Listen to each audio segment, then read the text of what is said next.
Hey, welcome everybody. It's Thursday. It's 3 p.m.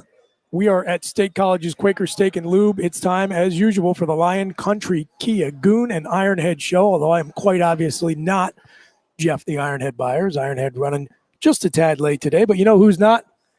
The faithful co-host of this program. There he is. Former Penn State offensive lineman Keith Goon Conlon. And Goon, there is a lot going on in the world of Penn State and college football today for us to talk about it. The world in general, man. And we're not going to discuss any of that to open this show because I just want to carry over a debate we were having off the air. Our listeners and viewers are welcome to chime in. Please. Demolition Man. If you were talking to my little brother, Kevin, and Easy Smith, you'd be in the Hall of Fame for loving the worst movies of all time. Demolition Man. Horrible movie. Sly Stallone, Wesley Snipes, Sandra Bullock, right at her peak. Her in her outfit, I will accept that answer. Good movie. So bad it's good. One of my favorites. It just came on Amazon Prime. I was very excited. Or Netflix, See, one of those. Yeah, Demolition Man. This all stemmed from Chris Christopherson. Yes, we were talking about who is a really interesting cat. Unbelievable. Like, I can't stop reading about the guy. Just go on Wikipedia and look up Chris Christopherson. We were listening there. We heard Bobby McGee was on earlier, and I asked Booch who wrote that song. Chris Christopherson. It's an amazing story. Army Ranger, actor, musician, He was incredible. a Rhodes Scholar. He taught at West Point. He was a helicopter pilot, and he wrote songs for all the great country music guys and ended up getting into the music biz. And the story is just unbelievable. And he was a long-haul trucker in Convoy. Chris Christopherson. Look him up, kids. With a K. Yep. With a K. Amazing. Booch, right. welcome. Yeah. Let's talk about college football. So where you want to start? You want to start with the wife? Nittany Lion? Talk about my wife? Please. Hammering you last week. There was a bolt of lightning outside of our home, and it was like out by the airport. You can see the airport from our home. And she looked at me and she goes, "I hope that Booch is okay." And it took me a minute to realize, but we call Booch Powder. And in the ending scene of Powder. You listen, I don't know if you've seen Demolition Man. You almost definitely haven't seen Powder. Google it, check it out. You'll understand the joke. Oh, Lord. Just go to a GIF and just put in Powder. I can't get a tan. I'm in front of a computer like 12 hours a day. You can sure as hell get struck by lightning, though. Okay. I love it. You want to start? Tell the audience what you've done to the camera. So we're actually sort of sized a little better. You know what? We angled it so my fat head is not closer to the screen. We angled the camera. I am sitting as close as I can to the table. I'm 3 rows behind because him whenever Goon and I walk into a place, it looks like the number 10 just walked into the building. So yeah, we got to do whatever we can with forced perspective. So you want to start with Big 12, or you want to start with Penn State? Well, I got a picture for you. That's from the little doggies the other night. Me holding a pony bottle. Look at that. Brennan talked about it and took the picture, and he was laughing. Man, that was a pony bottle. Did you do the Skeller case race back in the day? Absolutely. Yeah, it was. I did it for several years. Oh yeah. Yeah. So in fact, we were not allowed. What, as players you weren't allowed? Football all the time. And Joe would have just a complete nut busting practice. During spring, Joe did not want you drinking multiple cases of booze. Yeah, a short amount of time. Late afternoon spring practice every year. Just happened to land on the case race day, so you're out practicing and scrimmaging till 4 or 5 at night on a Saturday, and then it was just a complete. So you participated mess. as an alum. As 1996 was the first time I could actually go. Yep. And guess what year the record was set and never been broken? Good Proud to say it was 1996 at 1,053 cases. Nice. 88 of which were mine. Probably. Do you remember for many years when you walked inside the Skeller on the right, there was in a glass case a T-shirt that said Graham Spaniard Drinking Team? Sure. That was a bar tour shirt from the case race, and I think it was my first case race I was old enough to go to that they were wearing the Graham Spaniard Drinking Team shirts. Yeah, he's pretty much the guy who bought it down too. That was one of his ventures, was to get rid of excess drinking on campus. Remember? Yeah, it was. So he was unsuccessful. He was very unsuccessful, but he definitely. Because I remember coming back as an alum for years, and the LCB was always in there, and it was like they allowed a certain amount of people, and then cut it off. Trust me, they were counting people. I mean, back in the day, it was pretty much the wild, wild west at times in there. I mean, the line used to wrap around the corner 3 different times, and and then party time, and then he got rid of that, and how he sort of tried to curtail the what was he calling it at the time, the binge drinking. They got rid of kegs at fraternities. They got rid of kegs at tailgates and stuff like that. Yeah, sure. All it did was create 10 times more mess. Yep.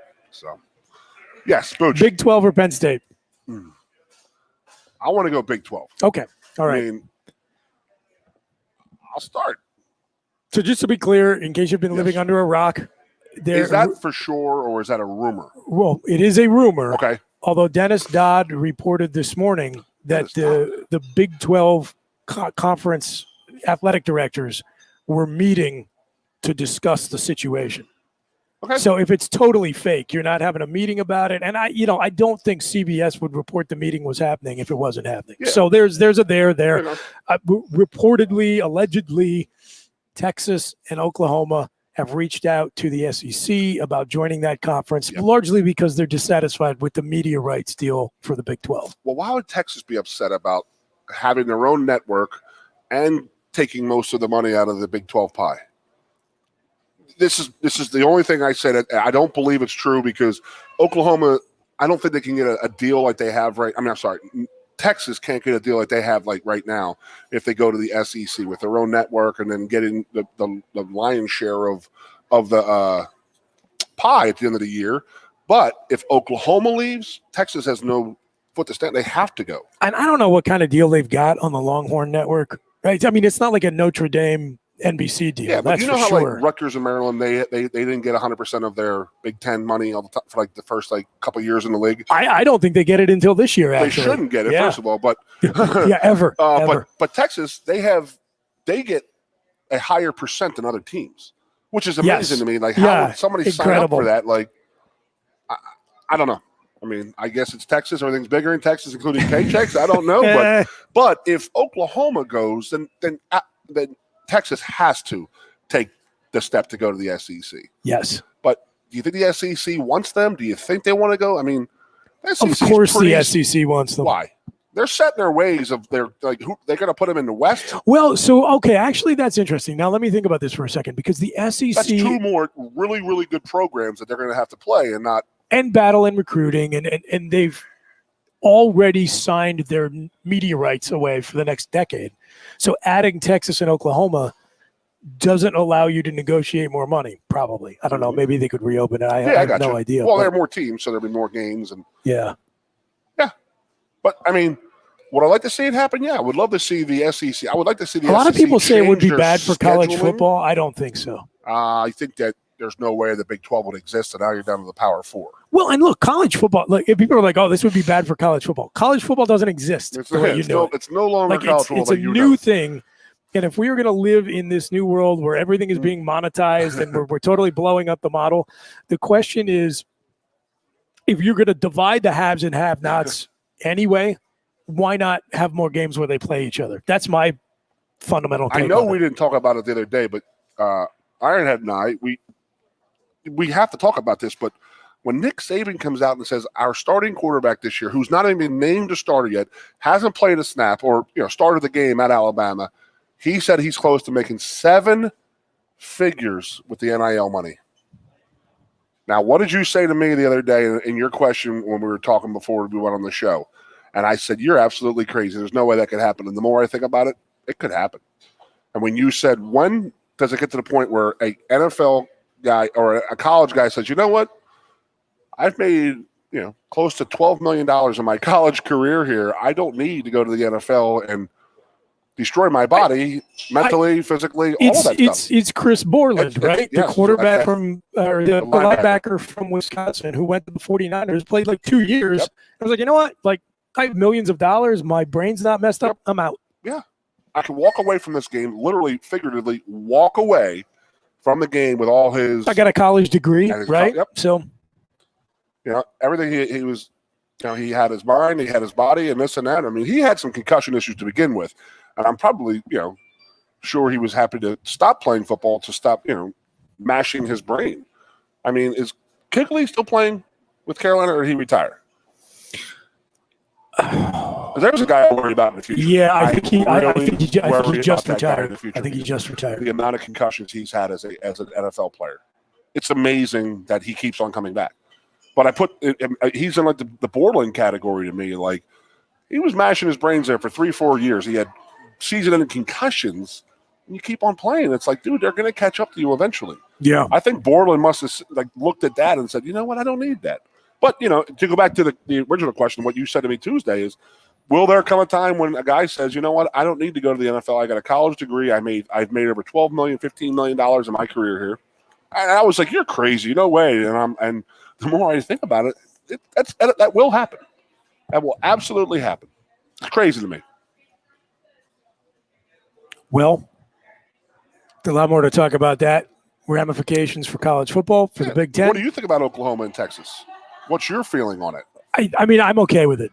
Again, like, everything is being turned upside down right now. Yep. And we're talking playoff expansion. Yep. We're talking name, image, and likeness. We're talking about the NCAA being restructured or maybe even like kind of phased out of existence.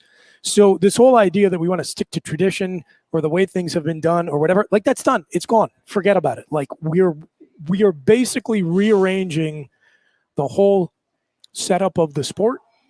So let's think through maybe a way to make it more interesting and viable in whatever new form it's going to take. Again, I love the idea of games between Texas and Oklahoma versus teams like Florida, LSU, Alabama. I hope they happen, because they don't happen now. Yeah. And that's what drives you nuts. And maybe, Goon, maybe if they shuffle all the cards in the SEC deck, Alabama might even play Georgia. Mm-mm. You think? No. Not gonna happen. You're probably They'll right. make a rule about it. You are probably two things. right. I think that this is very similar to what happened in 1990 when Penn State joined the Big Ten. And that's what the whole country is going to rush around and try and it's going to uplift and change the how college football is run. I mean, my whole theory. Penn State's always the canary in the coal mine. I agree with you. So Penn State did that. Miami, Florida State, they all had to stop being independent and move on to leagues. Yep. I mean, it was like one of those things that had to be done. So Oklahoma and Texas leave the Big 12 and go to the SEC. The Big 12 is done. They're done. So then those other, what is it, 10 teams in the Big 12, which is, I still laugh at that, but there's 18 teams or 14 teams in the Big 10. But right. Those other 10 teams or 8 teams they're up for grabs. I mean, I don't think the SEC is going to want any more of them. And, we're talking off the air about, we want the whole Big Ten continuous thing and all that. But before we get to the continuous thing, what have I always said the issue that happened when you join a new conference, there's an issue about 6 to 10 years later. Recruiting. Yep. So Texas is going to invite the SEC schools who already recruit Texas, but they're really going to recruit Texas now because A&M's already there. Texas is there. So it's like, Texas is going to be wide open again for the SEC to go into Florida, Georgia. And they're already LSU. in there with A&M. They're already in there, no, but you're right. More. You're right. They'll be in there more, big time. And Oklahoma will have to fight. They're usually fighting Texas and Texas A&M for Texas players. Yep. And they're going to have to fight LSU, Alabama, Georgia, Florida, Tennessee. It's not going to be good for those schools. I think you might be right about that. Okay, let's jump to a break. Let's let the Ironhead hop in on this. Yeah, we'll have a lot more on conference expansion, Penn State, and Scott Walker from the State College Spikes in just a little bit. You are watching the Lion Country Kia Goon and Ironhead show live from State College's Quaker Steak and Lube. We'll be right back. The State College Spikes have even more fun in store for fans during the second half of the Major League Baseball Draft League season. There's 6 more fireworks shows on the schedule, 2 more Bark in the Park nights for you and your dog. Plus, Paint the Park Pink Night presented by Mount Nittany Health on July 17th, Autism Awareness Night presented by the Central PA Autism Community on July 24th, and much, much more. Make more memories with the Spikes this summer. For tickets, call 814-272-1711 or buy and download at statecollegespikes.com. Lion Country Kia is offering exceptional deals on your new Kia during Kia's Command the Season event. We have a nice selection on the 2021 Kia Sportage with various options and prices as low as $26,800, saving you $3,000. Or if you demand big power and towing capacity, slip into one of the 2021 Kia Sorrentos available on our lot, starting at $32,680. Discover why Kia drivers throughout the area come to Lion Country Kia or visit online at lioncountrykia.com. Quaker Steak and Lube is throwing open the garage doors and setting up the umbrellas. It's patio season. Come enjoy great food, drinks, and fun in the sun. There's always something happening at Quaker Steak and Lube, but we're really amping up our event calendars for our favorite time of year. Visit thelube.com to find out what's happening at your local lube this season. Lunch, happy hour, dinner, or late night, indoors or outside, at Quaker Steak and Lube, you'll always find big flavors, friendly faces, and lots of fun. Hi, Johnny Broom here. If you're in the market for a new Hyundai or a pre-owned car, truck, van, or SUV, nobody beats a Blaze Alexander deal. But don't take my word for it. Hey, Goon says tell him Johnny sent you. Hey, tell him Johnny sent ya. Tell him Johnny sent you. Wait, tell him Juan or tell him Johnny sent you? Tell him Johnny sent you. Here at Bill Pickles Tap Room, we say, Tell him Johnny sent you. and remember, Boom. We're back here Hey. on the Lion Hello. Country Kia Goon Ironhead show. Now I've actually got Goon and Ironhead. And welcome. Yeah, Jeff, thanks. how are you? I'm sorry I'm late to the party. No, you're again. I'm Chris Bucadani. We are talking potential Big 12 expansion, its implications for college football world, for the Big Ten, for Penn State.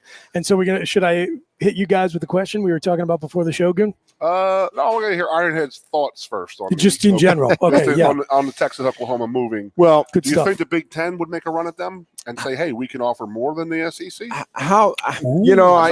I would never say never in this world where business is everything. Pushing for that. Oh, I guarantee you that Did you not think about that? No. they would love that. Couple of things. You go back. This goes all the way back to the 80s, where I think it was in the 80s that Sports Illustrated, at least is where I remember seeing it first. Maybe others had talked about it, but Sports Illustrated forecasted back in the 80s that, listen, eventually college sports is going to have to it's going to be four, and I think they were a little bit off. They were thinking 4 regional conferences. You would have the West Coast, the Southeast, the Midwest, and the Northeast as your general areas, and that was just the Northeast. That'd be a hell of a powerhouse.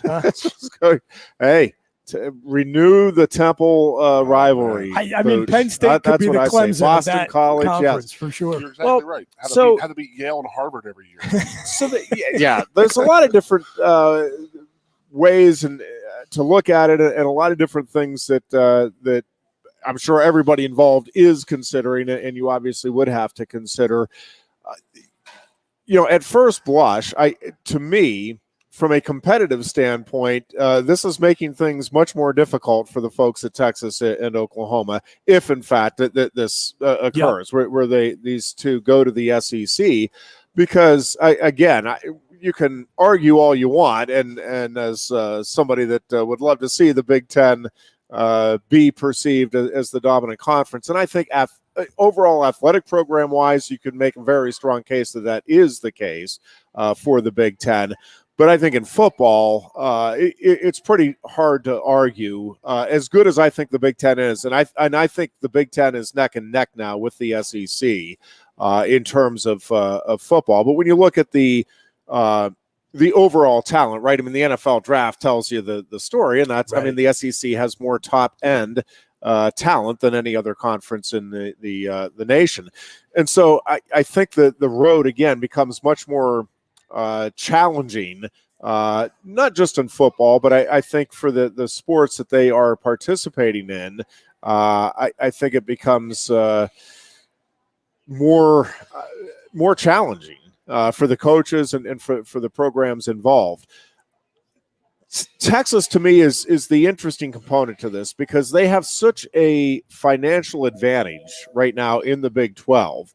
And what this is telling me is that they they are looking at it. Texas officials are looking at it and saying, yep, but that advantage is going to dissipate because dominating this league financially is not going to be as good as being average financially. I'm talking about in the SEC because of the contract that they have now with ESPN and all of the other deals that go into place here. I also think part of the one of the interesting kind of subplots right now to college athletics, and I still don't know how it's going to play out, but I think you're starting to see the athletes, the schools, and the conferences starting to align to figure out the best way for all three to capitalize on the monetary opportunities that are there.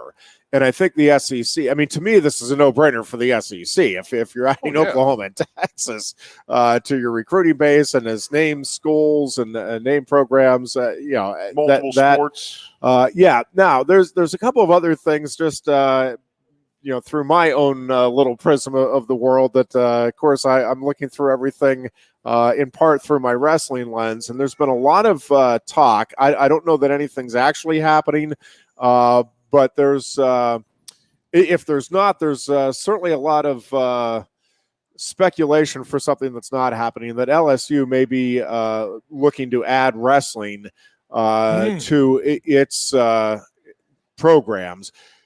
Because the one thing that I'm looking at is, well, if Oklahoma goes to the SEC and no other SEC school has wrestling, how likely is it long term? I think Oklahoma would keep it, and much like Penn State did with hockey, and I mean other school. Penn State doesn't in any sport that the Big Ten doesn't have the conference in, right? Women's hockey has. They're still playing, so I'm not saying Oklahoma would necessarily just drop wrestling, but to be the only school in the main conference to not offer a particular or to offer a particular sport, I think over time starts to feel a little odd. Now there are programs that I don't know if there is.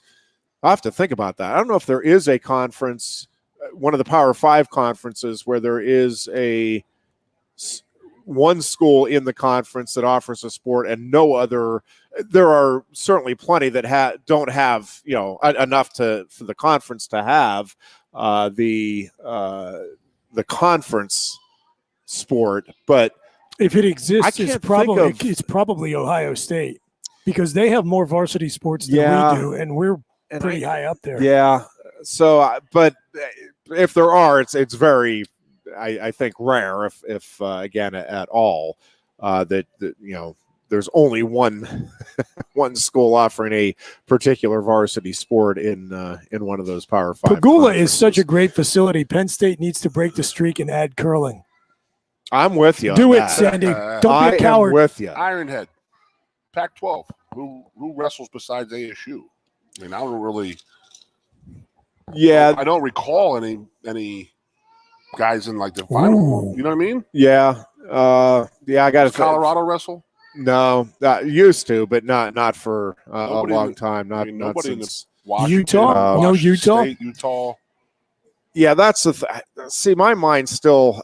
I have a tough time still. You just said Utah. I said, what? Where are they at? But Utah doesn't. Utah Valley does, but Utah doesn't have wrestling. Yeah, okay. You might be right. Arizona State. He's going on the wrestling route right now. I'm thinking about how does Oklahoma break away from Oklahoma State? Well, all right. That's actually a good way for me to transition. The SEC is going to take those two. They're going to take more than two. They have to. So there was there are all these like quote unquote rules out there that might be real and they might be folktales. But I did see somebody, I forget which reporter it was, but it was a credible news source, not just some guy on Twitter. It was a longtime college football I like those writer, guys on Twitter. Say that he thought it might have been Dennis Dodd. He whoever it was said that he thought Oklahoma and Oklahoma State were joined at the hip based on the dictate of the Oklahoma legislature, which I do know. I mean, it is possible, right? Because if they're both state institutions and they're getting money, if they're getting taxpayer money from Oklahoma, then yeah, the legislature would have some latitude to impose those kind of things. So yeah, it could be that if you're adding Texas and Oklahoma, you're also adding, whatever, maybe hell of a wrestling school, buddy. What other Big 12 schools would go to the SEC? Obviously, if Oklahoma State's going to be one of them. Stay. I mean, they're going to be picked up by the ACC. TCU. TCU, Texas Tech, Baylor. Got to have some Washington Generals in there. I would try to pick a good doormat. Well, that's the SEC program. wants them so they can replace Arkansas and Mississippi State and Kentucky every year. They beat up on the same team. So, yeah, but it's interesting. So let's go on the other side of it now, and that is that if the Big Ten were to expand, the other fake theoretical rule. We're very good at theories. I'm very good at the hypotheses. Mooch and I talked about it, but if you had, the whole Big Ten, they want to have the interconnecting, everybody's got to connect, right?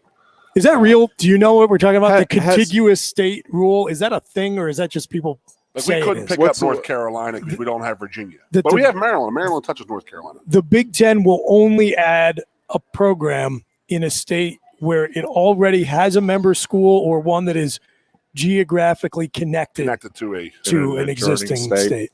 Have you heard that before? That's a rule the Big Ten has? I have not, but nothing about the Big Ten would surprise me. Right. So, I just to be clear, I don't think that's real. Like, there are a lot of people over the years who have told me that's a real thing. I think it's like, the sundial on Old Main is the geographic center of Pennsylvania. People say it all the time. It's just not true. It's not. Here's where, if you're the Big Ten, if that is a rule, you got to get rid of it. For years, I've been saying the only school that makes a lot of sense for the Big Ten is Hawaii. Every year, Hawaii needs to start a varsity wrestling program, and Penn State, to help that Hawaii program out, it has to be a 3-for-1 deal. You go to Hawaii 3 years in a row, and then get the one return visit to try to help kickstart that program. We're just here to help the Big Ten brethren is the way I look at it. Unbelievable. Absolutely. So the one is easy to think about, Ironhead. If you had your doldrums of the two teams you'd want to pick up the Big Ten, the one is the easiest one. Are we talking who the Big Ten would actually want to pick up, or are you talking who I would like to see? Well, why? Yeah, give us both. Give us both. I mean, I would love to see the Big Ten get Pitt, but I've wanted that just because I love the Penn State. Just because of the bad time in the 80s and the Big East, I don't want to give them a scrap. I hear you. Here's what I'll throw out that I don't think anybody's ever really thought of. What about Notre Dame, guys? Yeah. Has anybody even considered the possibility of Notre Dame coming into the Big Ten? I've been thinking about it. Just might be a fit. I told Booch, I said, you add the two Catholic organizations in and you bring Notre Dame and possibly Boston College. I said West Virginia would be a nice little fit maybe, but I've always liked North Carolina. And that's the continuous state if you're touching Maryland. Correct? Last time I checked, right? Or is that Maryland, Virginia then? I don't know. So I lived down there too. If I limit you guys to two, you can only take two, and we're going to take Pitt off the table because I'm with you, but it's also not happening. Right. So what do you think make the most sense? What two programs make the most sense? And feel free to include Notre Dame because I agree they need to be in the conversation. Are we taking Texas and are we presuming Texas and Oklahoma are SEC bound? Yep. Okay. And are we playing with continuous states? No. Okay. So here's part of the equation then, because I think you are going to see the in my mind, the debate has been for a long time whether it was the ACC or the Big 12 that was going to eventually be dissolved and or taken over. I just think that the Pac-12, even though from a competitive standpoint in the major sports, you could make the argument that is one that should be dissolved. I think there is too much strength and political power in that conference for it to dissolve. It's like the NFC East. There you go. Correct. The SEC, yes. The question then I think is, do you go after Big 12 schools, or do you say, listen, we're going to start, to your point with North Carolina, we're going to start handpicking and trying to get serious talks with the schools that we just think would be the best fit and bring the most benefit, right, to the conference. And I think North Carolina, in both regards, would be a good fit in that way. The other one that I'll throw out there that I don't know. I think it would. I think the Big Ten would talk to them earnestly, and it would not surprise me if they get into the fold, even though it would not be the wow factor that a North Carolina or a Notre Dame obviously would be. But Iowa State, I knew that's where you're going. With the overall, it has more sports. I'll have to look this up. I might be wrong. I think it has more varsity sports, and it has to have at least as many as any of the other Big 12 programs. It is a broad-based program. You know, it's been a while, but having been to Ames a few times, there is a Big Ten feel. I mean, there's a certain collegiate feel to any of those cities, I'm sure. But, you know, the Iowa State rivalry is a real one and a good one.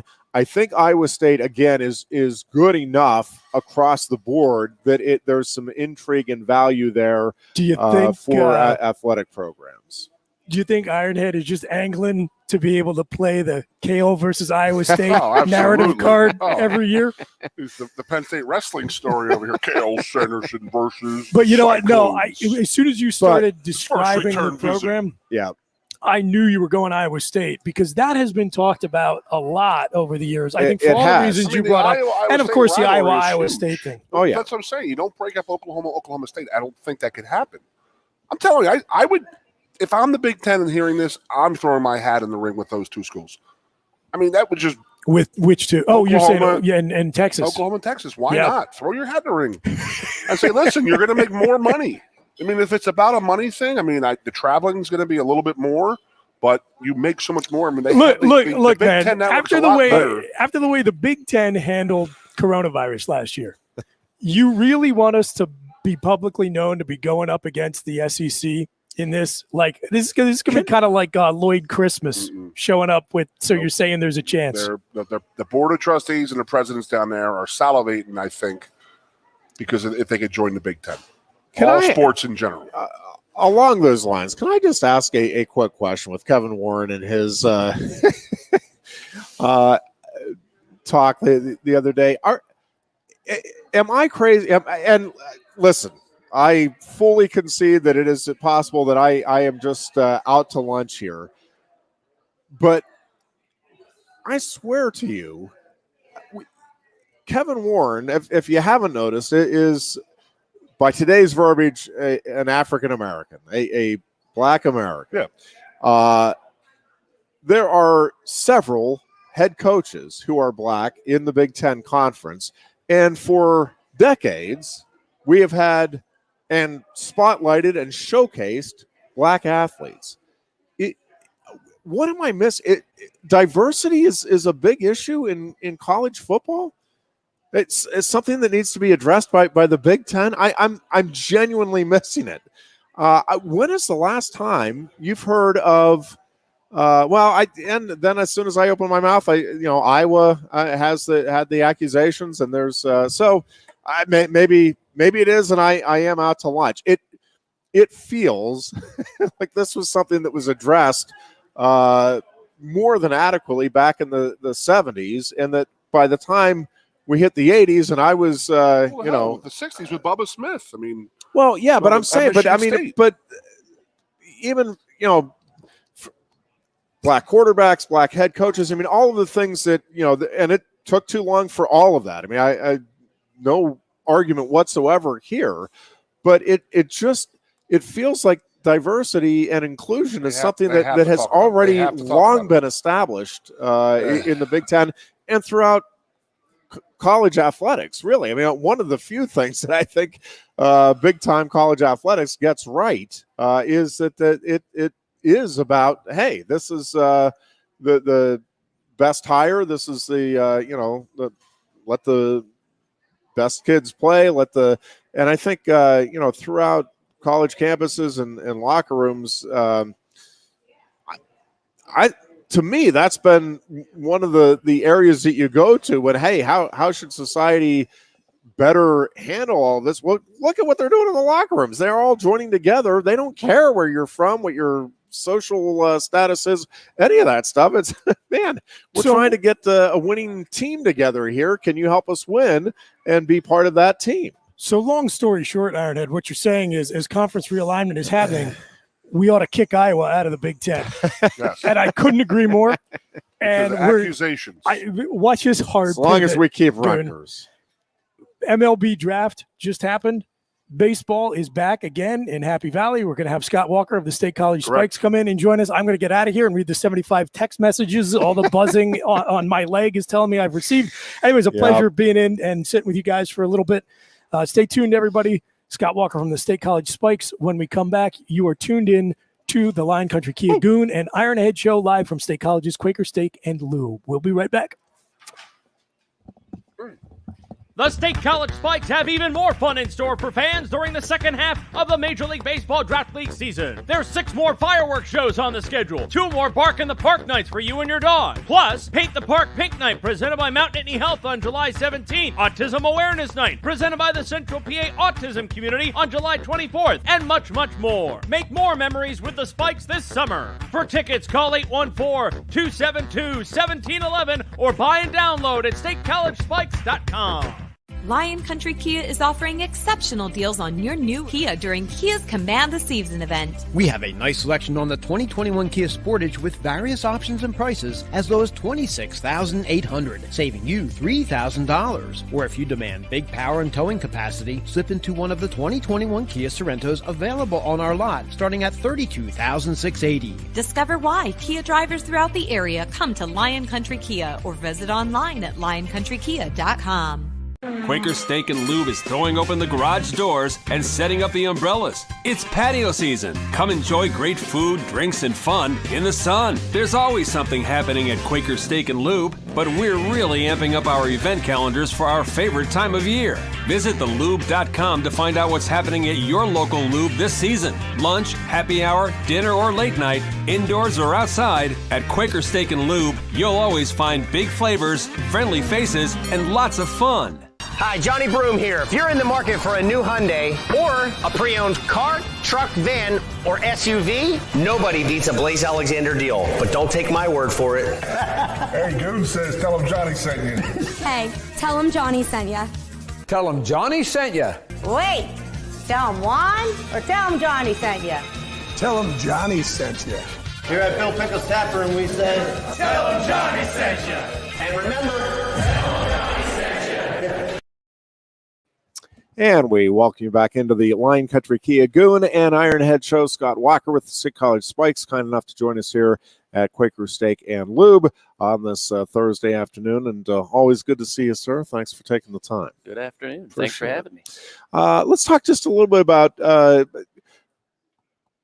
lot of excitement for this year, but you knew there was a lot of things, from just whether or not we were going to have fans and how everything was going to work. A lot of things that were up in the air from your perspective. And I'm sure if, we wanted to get into the weeds, we could, but just overall, your perspective on how this summer is going for you and for the league as a whole.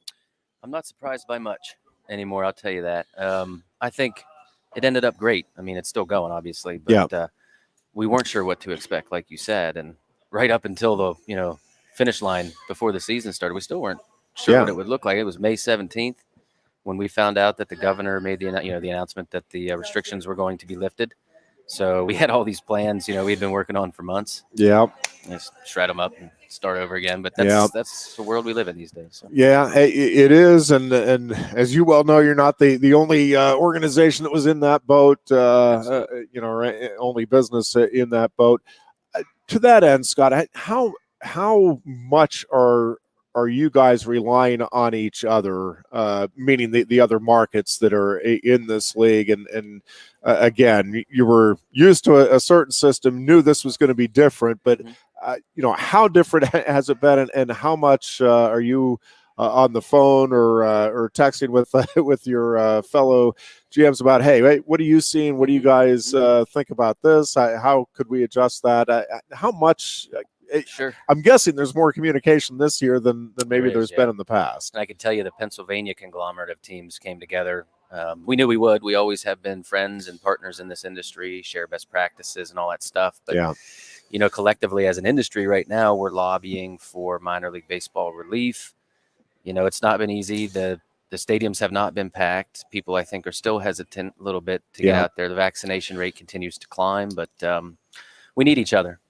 So there's a big effort right now to get relief for all the minor league clubs that were part of the PDL back in 2019. So we would qualify for that. And, we have survived, Jeff, but like a lot of other folks that you alluded to, the electric bill doesn't stop coming in and if you don't have revenue to do that. So we got to, we're doing fine. But we got a long uphill battle still yet to come, and we could use all the support we can. And we're right in the same boat with everybody else in town. And, I look at the county commissioners, what they're doing right now with the small business grant program. Thank you to all the county commissioners, Higgins, Dersham, and Pipe. So they know that we all still need help, and we're right there with them, and we'll do whatever we can for everybody in town. Scott, how one of the many things that you're having to confront here, along with the uncertainty with the fans and all of that. But in the past, if a game was called because of rain, it's like, okay, well, where are we going to make that up? Explain a little bit about how you budget for a season like this, and what happens when you lose, because it's been a weird it's been a weird summer here weather-wise, on top of every other look at way. Memorial Day weekend. Well, exactly. Right out of the gates, that was our second, third, and fourth home games, and we lost Friday, we lost Saturday, and we played 4 innings Sunday. So right out of the gates, it's like, ugh. And when there was a palpable buzz about an opportunity to go back and see live sports, and it's yanked out again through nobody's fault, but not having the opportunity to make that up in terms of having the gate and all of that. Sure. How difficult is how do you budget for a season when again you have variables like that Spend that you hours and hours you ripping can't my possibly hair out know. at 9 o'clock at night. Yeah. Well, it's a new league. We're getting used to being in this new league. There are new responsibilities. We only formed this league 6 months before the home opener, so a lot of things were already in place. You talk about the level of talent. We had 4 guys drafted in the Major League Baseball draft, 39 overall as a league, most of any league. So I think there's only good things yet to come. The future is bright. This year was year one, year one of anything. There's probably going to be some growing pains, call them, but there are very, very good things. I can't stress that enough on the horizon for our league, for the ballpark. I'm excited about the future. This league is business model apples to apples, pretty close. It's different, but you still have young, hungry guys chasing their big league dreams, playing at Medler Field. You just saw 4 guys drafted. You're going to see the talent pool increase in years to come. We're talking about, can the big league clubs send back their drafted guys to the league after the draft next year? This year didn't work out, but can they do it, and why? What are the reasons why that makes sense? Keep them out of complexes. Don't count the guys against the cap 180 so that the teams have a reason to want to get them.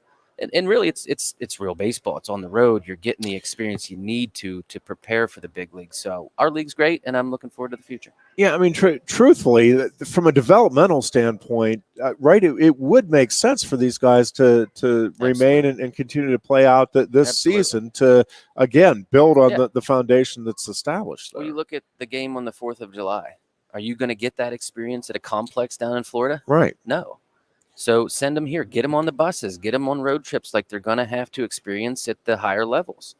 And the facilities we have in our league are great. The 6 clubs in the MLB Draft League are all reputable clubs. You have a former AA team in the Trenton Thunder. You got the Frederick Keys and 4 teams from the Penn League. So, no, the future is bright, and I'm excited to get to work again this offseason on planning for more of a normal season next year. So let's get back to some of the bobbleheads and let's do some of the fun appearances, and some of them go well and some of them maybe not. But no, I'm excited for another off-season sales season, and getting things ramped back up for 2022.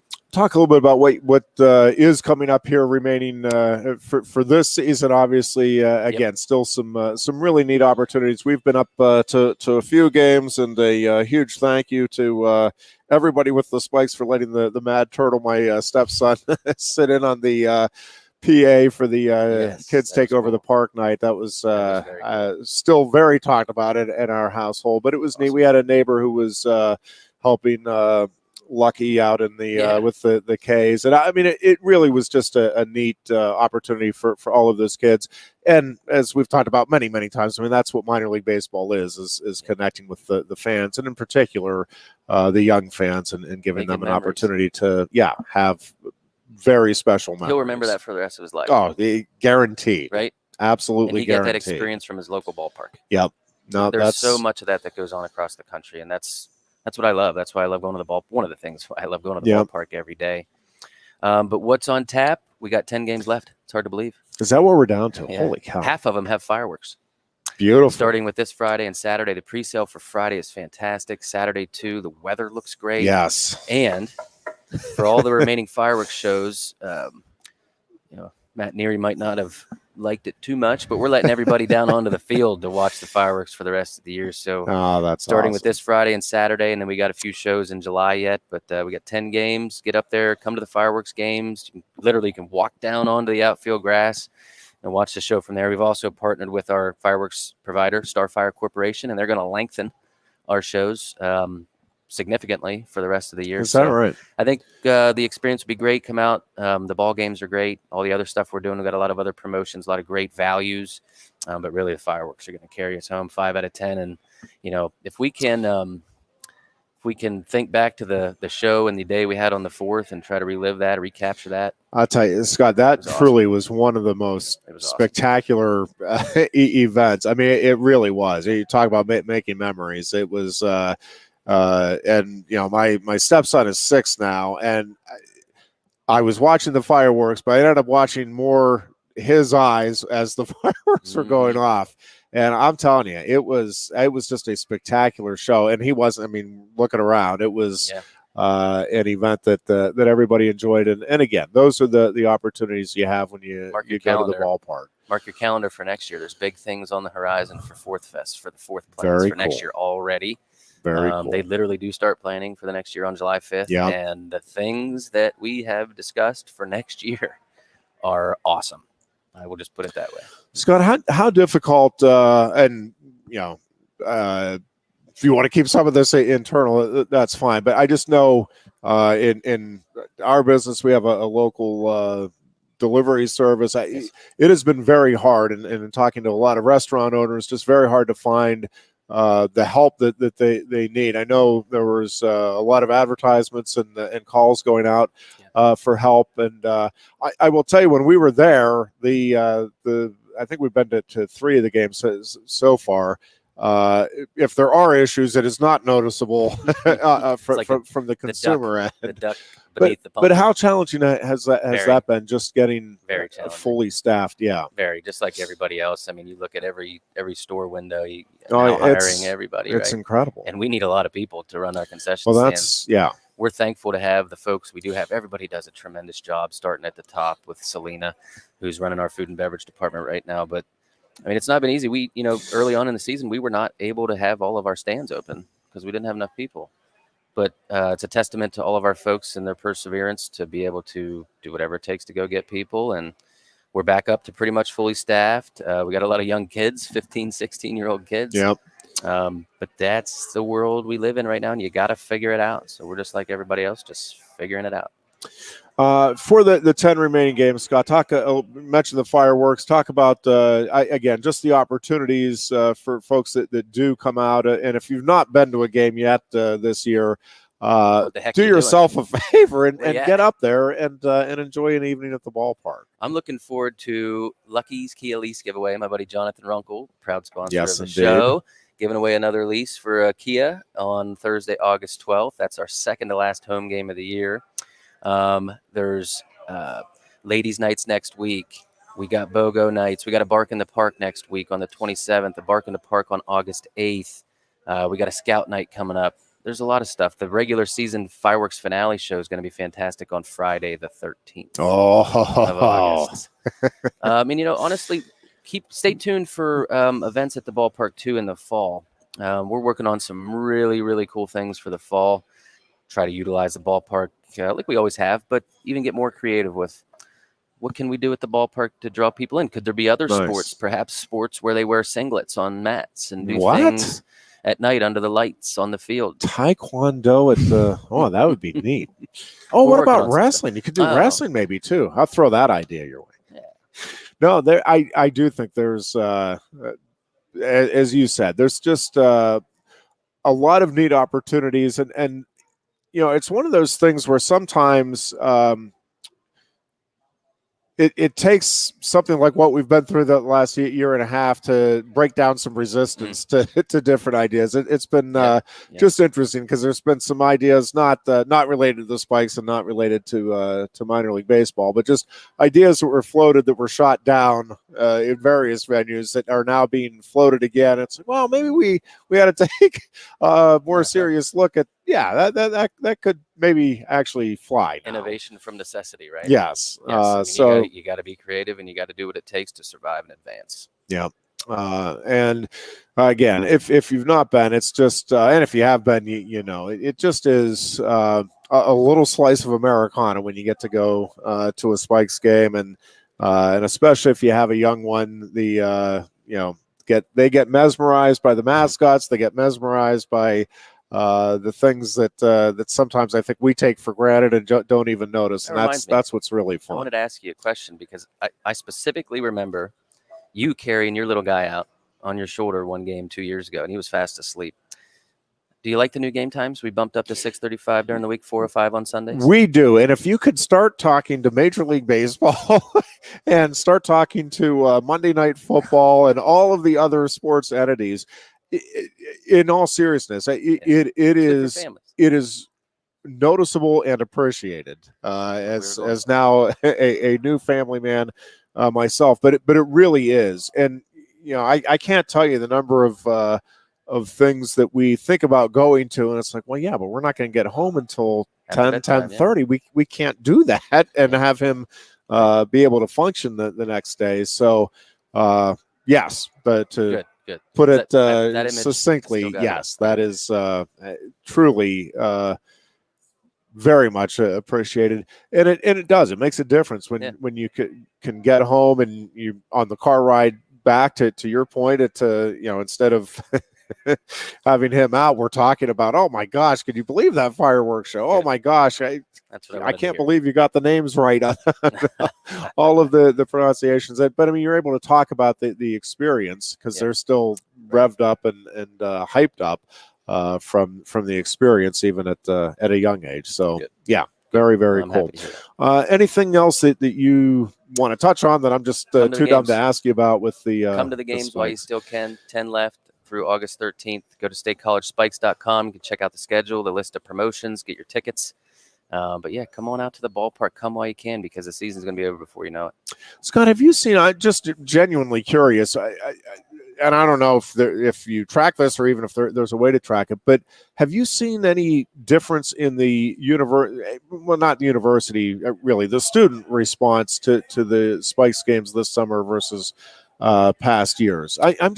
Town just seems slower to me, and I have no idea. I mean, I really don't know what the numbers are here in terms of the summer. It just seems, and obviously there's some things are not going on the way they were planned. Others are, but just wonder what you're seeing. Obviously, the students are going to be getting back for the fall semester after the season ends, which is not ideal from a gate standpoint. We're fortunate to have great partnerships with many colleges and programs at the university, starting with, in terms of this conversation, SPA, the Student Programming Association. There's an entire section for every game all season that tickets are available for students. Oh, cool. For free. Okay. Did not know that. So we hand them out at the hub Monday, Wednesdays, and Fridays during the week. You can bring your student ID up to the ticket office. Oh, very cool. And you can get a ticket or two for you and a guest. So that's a partnership we've cherished for years and years. It is such a good way to introduce students to the Spikes. Absolutely. And then also we're fortunate to partner with Dan Murphy at Student Transition Programs, and we hosted a concert at the ballpark for brand new freshman students about a month ago now on June 26th. Got some great pictures from Steve Tressler, but very cool. Yeah. It does seem slower in town. It definitely does, but I don't think the student contingency has gone down or really gone up. I think it's pretty similar. Your point to the season timing, yes, we're going to lose out on some of those games when the students are back. We would do Thon Night, Homecoming Night, promotions like that we just can't do this year. But no, I do focus on that quite a bit. It's every 4 years you got to re-educate the student population because you got another freshman class coming in. So, but no, really just come to the game. StateCollegeSpikes.com. You can call me. I'll give you my cell phone number if you want it. But we look forward to seeing everybody back at the ballpark again to close out this season as strong as we can. Yep, looking forward to getting back up there a few times ourselves. Scott, as always, appreciate it. Thank you. And best of luck. We look forward to seeing what the future brings and all of the good things that will come with it. That is going to wrap up the show for today. Goon and I will be back on Tuesday. We hope you have a great weekend. And until Tuesday, be good and be safe.